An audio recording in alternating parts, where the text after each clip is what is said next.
नमस्कार दोस्तों, आज हम सुनेंगे भादुड़ी चौथ माता की कहानी। एक समय की बात है, एक गांव में एक सुखी परिवार रहता था। उस परिवार में 4 लोग रहते थे, माता पिता और उनके 2 बच्चे, एक बेटा और एक बेटी रहते थे। जब दोनों बच्चे बड़े हो जाते हैं तो माता पिता अपनी बेटी के लिए अच्छा घर बर देखने लगते हैं, उसका विवाह कर देते हैं। बेटी का नाम धानी था और बेटे का नाम निर्धन था। बेटी के विवाह के कुछ साल बीतने पर बेटी का जुड़वा बच्चा होता है, एक लड़का और एक लड़की। और कुछ समय बीतने पर इधर माता पिता निर्धन का भी विवाह कर देते हैं। निर्धन के घर में लड़की का जन्म होता है। कुछ साल बीत जाने के बाद निर्धन के माता पिता की मृत्यु हो जाती है। माता पिता की मृत्यु हो जाने के बाद निर्धन पर बड़ी मुसीबत आ जाती है। निर्धन, उसकी बच्ची और उसकी पत्नी का जीवन बहुत ही कष्ट में बीतता है। वह बहुत ही गरीबी में जीते हैं। उधर बहन धानी अपने बेटे का विवाह कर देती है। कुछ समय बीतने के बाद बहन को पता चलता है कि मेरा भाई बहुत दुख में है, लेकिन बहन को तो अपने अमीरी का घमंड था। वह अपने भाई और भाभी को कभी देखने नहीं आई। धानी की बेटी भी अब बड़ी हो गई थी। धानी ने अपनी बेटी का विवाह का दिन तय कर दिया था। दूर के रिश्तेदारों को निमंत्रण भेजा, लेकिन अपने भाई निर्धन को नहीं भेजा। वह सोचती कि मेरा भाई बहुत गरीब है, अगर मेरे घर आएगा तो मेरी इज्जत मिट्टी में मिल जाएगी। इसी कारण अपने भाई निर्धन को निमंत्रण नहीं भेजी। लेकिन जब धानी की बेटी का बारात आने वाला होता है, उसी समय निर्धन को पता चलता है कि उसकी भगनी का विवाह तय हो गया है और आज ही उसकी बारात आने वाली है। अब तो निर्धन मन ही मन सोचता है कि मेरी तो एक ही भगनी है, मैं तो उसकी शादी में ज़रूर जाऊंगा। निर्धन बहुत ही गरीब था, उसके पास कुछ भी देने का वस्तु नहीं था। उसके पास कुछ भी देने का वस्तु भी नहीं था। आसपास के घरों से बिछुआ, चूड़ी और साड़ी का इंतजाम किया और पैदल ही लेकर धानी के घर चल दिया। जैसे ही अपने बहन के घर के सामने पहुंचा, उस समय धानी की देवरानी छत के ऊपर खड़ी थी और घर के बाहर दूर खलिहान में बारात खड़ा था। जैसे ही देवरानी निर्धन भाई को देखती है, वैसे ही दौड़ी दौड़ी अपनी जेठानी के पास जाती है और कहती है, जी जी, निर्धन भैया आए हैं, घर के बाहर खड़े हैं। धानी ने पूछा, कैसे आए हैं और क्या पहना है? देवरानी ने कहा, पैदल आए हैं और फटी पगड़ी और फटी धोती पहने हैं। बहन बोली, मेरे ससुर जी हवेली के सामने दुकान में बैठे हैं, मुझे शर्म आती है। भाई को बोलो पीछे के दरवाजे से आए। भाई के आते ही धानी ने भाई को एक कमरे में बंद कर दिया और बाहर से ताला लगा दिया।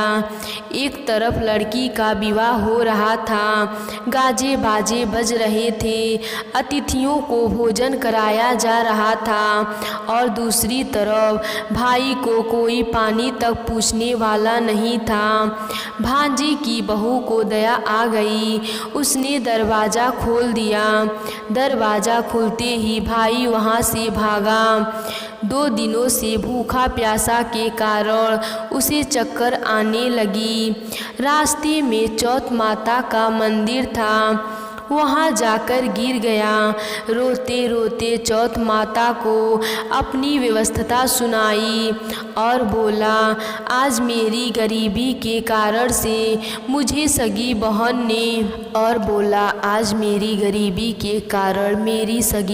ने मुझे धुतकार दिया।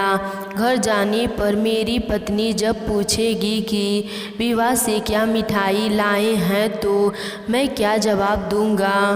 यह सुनकर चौथ माता को उस पर दया आ गई और वो बोली, मेरे बगीचे से ककड़ी और तरबूज तोड़ ले। और भाई ने ककड़ी और तरबूज तोड़कर झोला भर लिया और अपने घर गया। घर जाते ही बच्चों ने पूछा, पिताजी बुआ के यहाँ से हम लोगों के लिए क्या लाए हैं। झोला खोलते ही छोटे तरबूज सोने के गेंद में बदल गया। बाकी तरबूज काटे तो उसमें से हीरे मोती निकले। पत्नी बोली, आपने अपनी बहन के घर से इतना कुछ क्यों लाए हैं। आपकी बहन ने हम लोगों को बहुत ज़्यादा ही दे दिया। भाई ने कुछ भी जवाब नहीं दिया। चौथ माता की कृपा से उनके दिन बदल गए। भाई का काम धंधा जोरों से चलने लगा। धीरे धीरे गहने बने, रहने के लिए मकान बने। पत्नी बोली, ननद जी को बुला कर लाओ।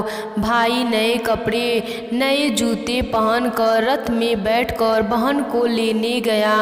देवरानी बोली, भाभी जी आपके भाई आए हैं। बहन ने पूछा, कैसे आए हैं और क्या पहना है।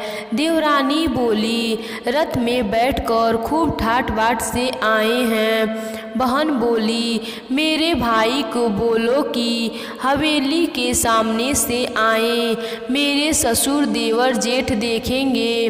भाई का बहन ने खूब स्वागत किया। भाई बोला, मैं तुम्हें लेने आया हूँ। बहन बोली, मुझे भी बहुत दिन हो गए, चलो मैं भी चलती हूँ। भाई बहन को लेकर अपने घर आ गया।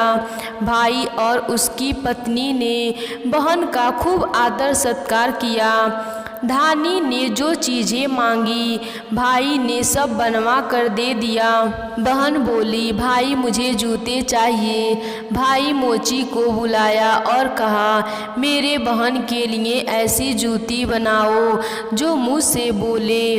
भाई ने बहन को बहुत सारा धन देकर विदा कर दिया, पर अभी तक वह जूती नहीं आई थी। बहन रवाना होने लगी, तब मोची जूतियाँ लेकर आया। बहन के जूतियाँ पहनते ही जूतियाँ बोली, निर्धन भाई की पैसे वाली बहन, अगर चौथ माता का बगीचा नहीं होता तो आज क्या करती बहन। भाई की पत्नी ने पूछा, यह कहाँ से आवाज़ आ रही है। भाई ने कहा, सुबह का समय है, कोई जीव जंतु बोल रहा होगा। भाई ने घोड़े गाड़ी को जल्दी जाने को कहा। बहन के जाते ही पत्नी जिद करके बैठ गई कि जूतियाँ क्या बोल रही थीं। पति ने अपनी पत्नी को पूरी आपबीती सुनाई कि कैसे बहन ने मुझे 2 दिन भूखा रखा, कमरे में बंद कर दिया। भांजे की बहू ने दरवाज़ा खोला, तब मैं भाग कर आया और चौथ माता के शरण में जा पहुँचा। चौथ माता की कृपा से हमारे दिन बदले हैं। उसने अपनी पत्नी की सारी बात बताई। तब पत्नी बोली, अगर मुझे पहले मालूम होता तो मैं आपके बहन को कुछ भी नहीं देती। मेरा दिया हुआ सब कुछ वापस लेकर आओ। तब पति बोला, सुहासिनी के आशीष से ही हमें चौथ माता ने सब दिया है। अगर वह मुझे भूखा प्यासा कमरे में बंद नहीं करती तो मैं चौथ माता के मंदिर में क्यों जाता। क्या मैं चौथ माता को अपना दुखड़ा सुनाता। तुम अपना मल मैला मत करो, अपने पर तो चौथ माता की कृपा है और किस चीज़ की कमी है। फिर दोनों चौथ माता को प्रणाम किए और चौथ माता को जयकारा लगाने लगे। तो प्रेम से बोलिए चौथ माता की जय, भगवान गणेश की जय।